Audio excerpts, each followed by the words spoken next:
Hello, friends, and welcome to another edition of the show. I'm your host, and today I'm talking to someone who doesn't just break records. This guy systematically just redesigns entire systems. Mario Castillo, Chancellor and CEO of Lone Star College System. Welcome to the show, friend. Thank you. Thank you for having me. This is a guy, folks, that took a college system and turned it into really Houston's economic powerhouse. We're talking bajillion, maybe billion, right? Annually. And at the same time, he's competing in these Ironman races. And if you don't know what that is, you better Google it because your eyes are gonna Google out. And he does it for fun, right? I, just an extraordinary individual. And then I think there's this doing overly ambitious home improvement projects. We want to dig into that as well. So that's the first question that I want to ask you, boss. When you tackle these home improvement disasters or projects, whatever you want to call them, do you approach them like a business problem with spreadsheets and here's how it just needs to go and blueprinting, No, or not at all. what's your approach? It's the complete opposite, actually.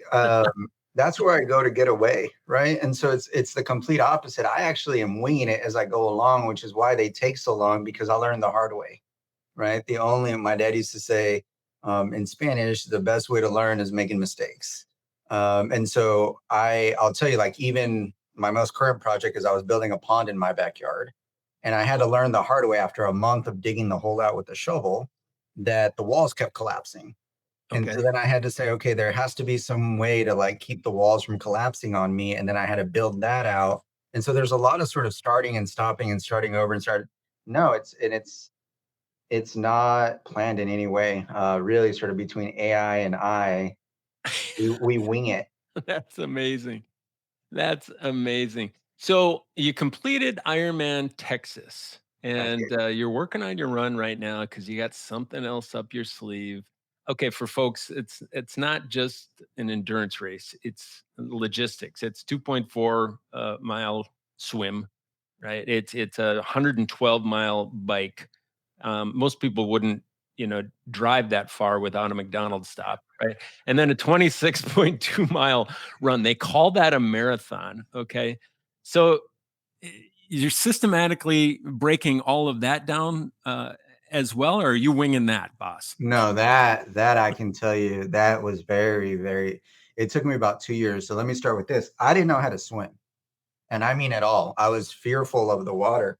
And so the reason that I started doing training for Ironman is my kids and my wife, they're all swimmers and they love going to the pool. And I would always hang back because all of my childhood pool experiences involved getting saved, getting hooked.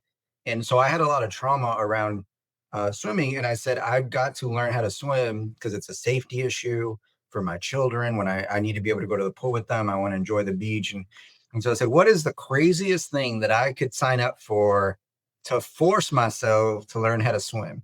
And so I signed up for Ironman and then I started taking swim lessons. And so, no, it took about 2 years of very intentional, and I'll tell you now, people ask me if I'll do it again. I take it so seriously that it's the training that really I can't do. The actual day, I mean, you're a three-timer, I believe. The actual day is amazing. It's singular. You really can't describe what it's like to do an Ironman. But the training leading up to it, that's not fair to my wife. I have two small children, and she has a shirt that says I survived my husband's Ironman training. And so she really did, because you basically disappear when you're as unfit as I am to be able to sort of do something like that. So my assumption, because I'm not a swimmer, I swim like a Labrador, a big 100-pound Labrador in the water, just bloosh, bloosh, bloosh. But if you do that with persistence, you get to the end, and then you can do what you do. So swimming is my worst. What's your worst of the three disciplines? It's funny because it's changed over those 2 years. Obviously, swimming was just I was fearful. I mean, it took me 3 months to be able to swim at 25 when I first started. Now I would say it's probably the running. Ironically, because running is what I did to begin with, right? Like a great deal of triathletes, I started off running, then I hurt myself, and so then I had to do cycling to rehabilitate, basically. Then I said I got the run and the bike. Now let me learn how to swim. And so now, if I had to rank them, I would say I'm actually a better swimmer than I am the other two. Wow. That is transformational, dude. It's Yeah, well, absolutely I had, transformational. like, an actual coach, and I took formal lessons, and I was a blank slate because I had no bad habits to unlearn or anything like that, and so, technically, my swimming is now my best, sport for sure as a technical level. Right there, I think is a leadership lesson. Sometimes we just get into things and it becomes just metronomic and muscle memory, and it's the wrong way, Yeah, right? And how we the discipline of unlearning, but bringing somebody in that's never had those experiences. There's so much leadership transfer between endurance racing, right? And yeah, leading a 90,000 plus student campus system. yep, My guess, my yeah, no, guess. and running is where I'm having to unlearn a lot of stuff because you just start running and you figure, "I know what I'm doing," but you don't, not when you're putting, 40, 50, 60 miles in a week. You've gotta really learn how to run the right way. So, first generation American, first to Yes, sir. college. Yes, sir. No Nintendo system growing up or anything I like know. that? We were always, it's funny, we were always at least 1 or 2 systems behind in my house. So when Mhm. all the other kids had, for example, Sega, I was just getting a Nintendo. Right? I didn't even get Super Nintendo. I got Nintendo. And so I was always about 2 consoles behind. So no, we grew up very, very poor. Both of my parents are immigrants, minimum wage jobs, worked incredibly hard, did the very absolute best that they could. And and one generation later, my mother didn't even go to high school, and my daughter can really go wherever she wants. And I think that's a testament to the American dream and how great this country is. Yeah, others would see it as a disadvantage. You saw clearly it was just a data point for you to solve. Yes, sir. Yeah, it's not about not having the resources, it's teaching how to find and build systems to, from scratch, like learning how to swim from nothing, nada. Yes, sir. Yes, Yes. sir. Wow. Wow. So you're the first Hispanic chancellor at Lone Star, I am. 50-year history. They've been around for a half a century. Yep. Um, that's not just representation. I think it's strategic positioning as well. How would you argue with me? No, I wouldn't. Most of our students here are Hispanic. We are a Hispanic serving institution. Most of our population is Hispanic. In fact, I can tell you that in certain campuses, we have 8 main campuses essentially, and one of our 2 or 3 of our campuses, you have more than 40, 50% of the student populations are Latino or Hispanic. And so yeah, and I was actually the first Latino president, because I was a president before I was the chancellor, and then before that I was a chief legal officer as well as a COO. And so that's a responsibility that I take incredibly seriously, because I'm the first. We do have drone footage of you actually sitting down and working with students on campus. A chancellor sitting down and doing career planning with students. Where does that come from? You know, When do you have time for that? I always got time for students, right? And that's the thing. That's one of the really big ethos that I'm trying to sort of introduce at this college. Like the entire reason that we work here is to help students, right? Our new mission statement is to help students get from where they are to where they want to be. Oh, so So good. each So of good. us, That's it? You don't have 3 sentences that just drone on and on and on? I mean, it's one sentence. If you want the whole thing, it's Lone Star College will offer transformational educational opportunities that get students from where they are to where they want to be. I like the first one better. Say it again. We are here to help students get from where they are to where they want to be. And Boom. so I can tell you that when you look at our logo, when you look at the Lone Star logo, the Star of Tomorrow, there's a swoosh across the star, and that's the representation on our logo is getting students from where they are to where they want to be. And so that's a responsibility that we all carry. And so even as the chancellor, if I can make time for students, and I expect those in my employ to also make time for students. I'm just writing down that's the best mission statement I think I've seen from a campus. Most of Oh, them, thank you. like I said, option B is you have to take 3 breaths while you read the whole thing. I That's love how it one started. breath statements, folks. Hear that, everybody. Unless you have a one breath statement, you don't have a mission statement. I'm just feeling kind of bold today. So, Texas Supreme Court attorney, and you woke up one morning and said, "I think I want to move into the public sector of education." Did you eat some bad lasagna the night before? Did Uh, anybody just stop you and go, "Hey, Mario, are you okay?" No, so look, this is how it happened. So I am a board certified labor and employment attorney here in the state of Texas. I maintain my law license and my board certification. And so I was doing a lot of work for Lone Star. Lone Star was actually one of my clients. And so at some point, when the former chancellor became the former chancellor, there was a vacancy for the chief legal officer. And Lone Star was already one of my major clients, and I was here all the time. And so the chancellor, I think, very astutely said, why don't I just hire you in house? And so I actually took over as a chief legal officer back in 2015. And little by little, I got other duties as assigned until I got all the duties right as the chancellor. And so it was really sort of, I really believe in the mission and I really believe in our institution. So I didn't come to work in higher ed. And I'll be quite honest with you, I have no interest in working in higher ed. I have an interest in working at Lone Star.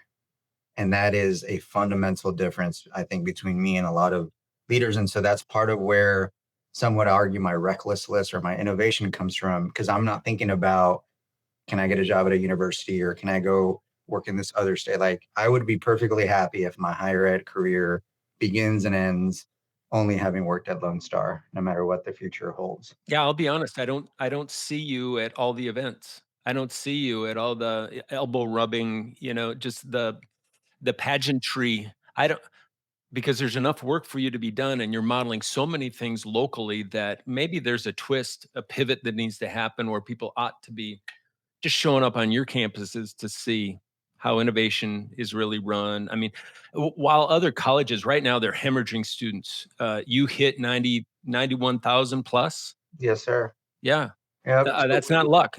Some would say, well, it's a windfall. You got lucky.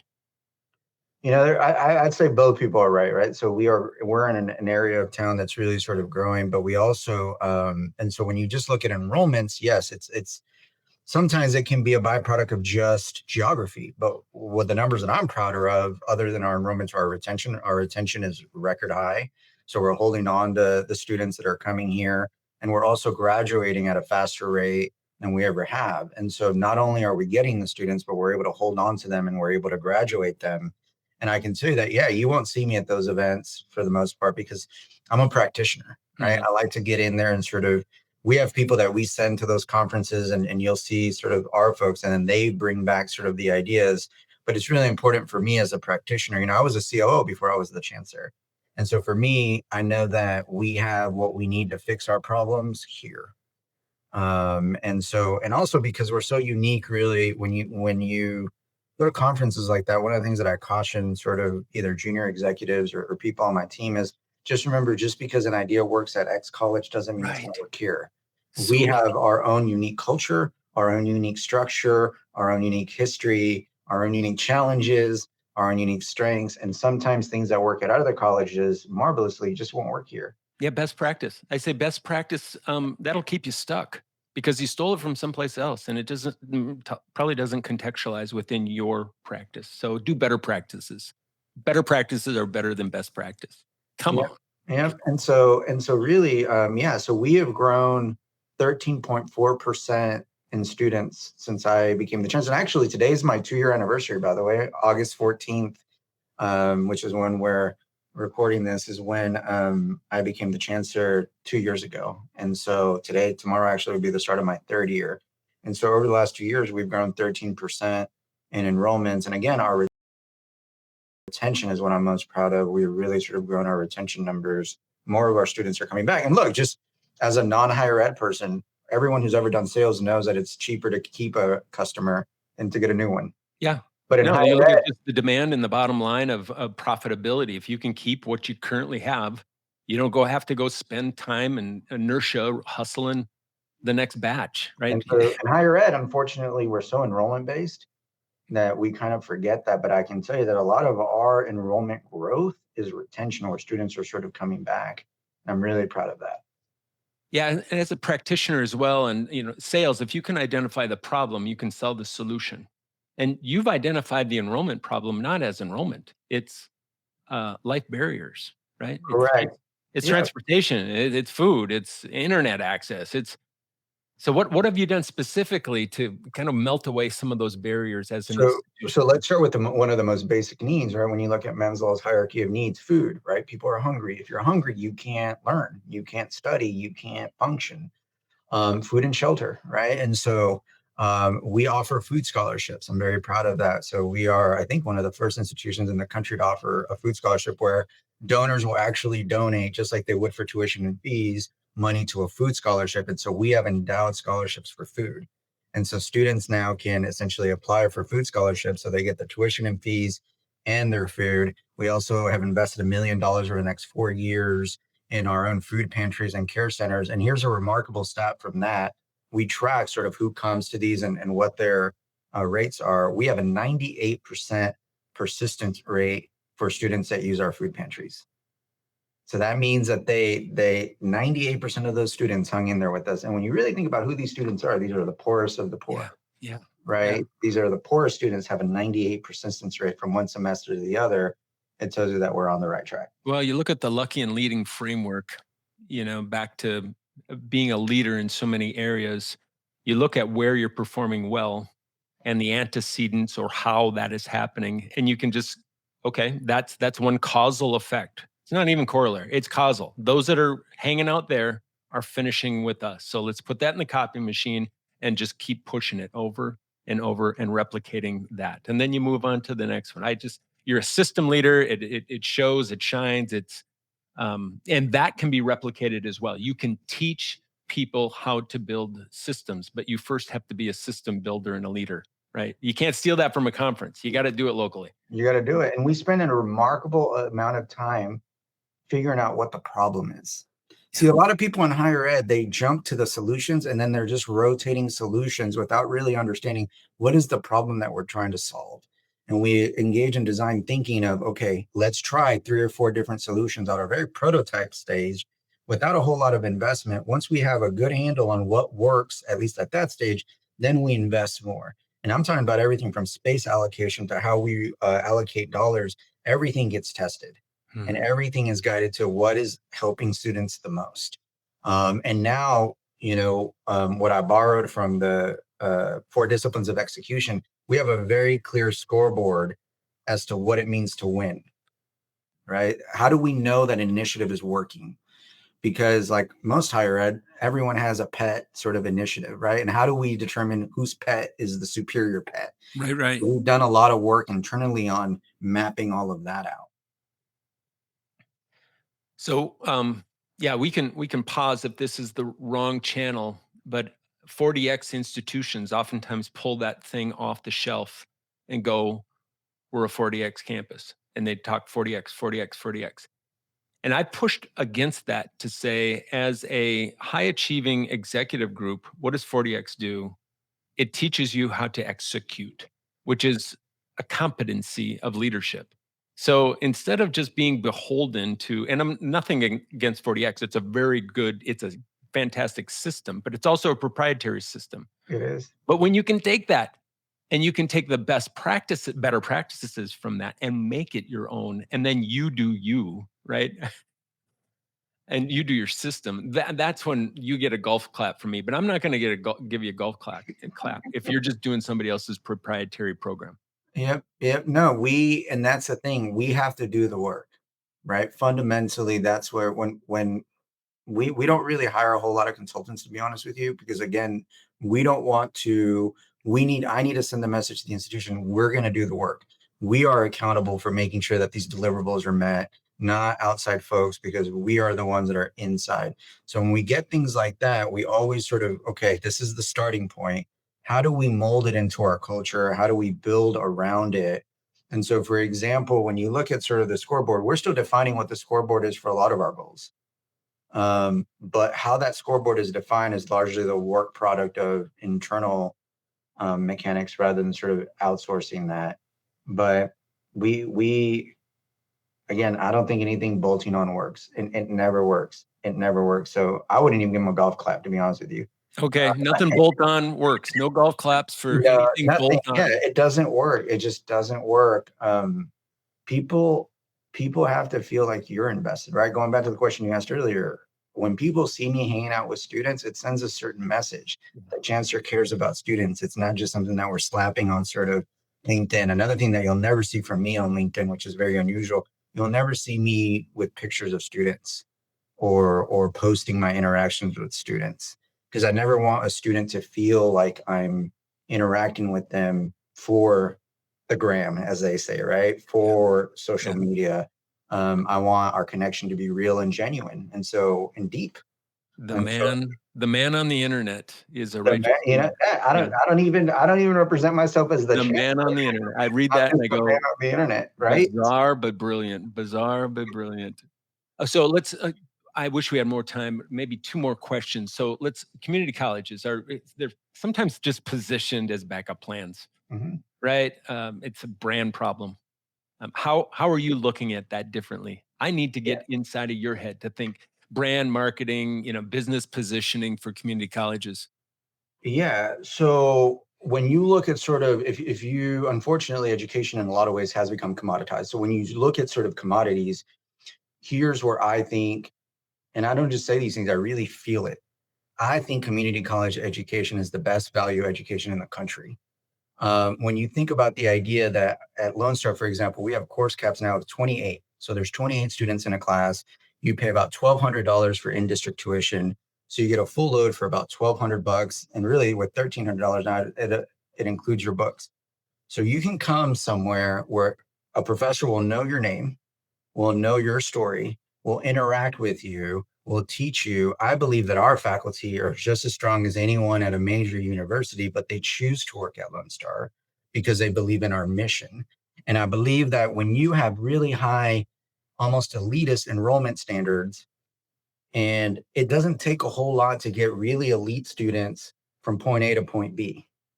But when you take students that don't believe in themselves, Mm, that maybe they're the first person to ever go to college, right. or it's their second or third chance, or they sacrifice for their families and in their 30s or 40s are coming back to school, it is a tremendous act of courage to step up to one of our counters and say, I want more than I have. And what Mm, I'm really proud about community colleges is that we jump into that void. We don't care if your parents are rich. We don't care if they have name recognition. We don't care about anything. All we care about this is at this institution and most community colleges is, do you want better than what you have? And we deliver that at the lowest cost in the country. And so I don't see, and you feel it when you talk to me, I hope about community college. I don't see community colleges as less than. And a lot of colleges are running away from this moniker of community college. What's wrong with being the community's college? The people that support us, the taxpayers, the business owners, I want to be our community's college. I don't want to be anybody else's college. I want to service our community. And so that's how I fight it. I'm very proud of the fact that we take everyone and anyone, because education shouldn't be elitist and education should be available to everyone who wants more than what they have. I'm calling Kickstarter right now. We're going to get you a spot during the Super Bowl. That that has me wanting to enroll right now. Right now. Thank you. Okay, final question. This is so good. I wish we had more time. But you've proven the barriers are there to be broken through. They're not permanent. Okay, they're problems to solve. That's been your life mantra. So somebody may be looking in right now through their own obstacles, thinking impossible. What's your framework for turning those limitations into just a competitive advantage? What's your little pep talk here, Coach? Yeah. So look, I think that, let me first speak as a child of immigrants, which is the first thing that I always am, and the thing that I will always be, no matter what happens and how many titles I get. The way that I always sort of looked at it is the gift of the opportunity was the gift from my parents. What I do with that opportunity is my gift back. And as an immigrant or a first generation, anything I can tell you that, and I've posted about this on LinkedIn. When as an immigrant or a first gen anything, your parents tell you all of our sacrifices were worth it. It's singular.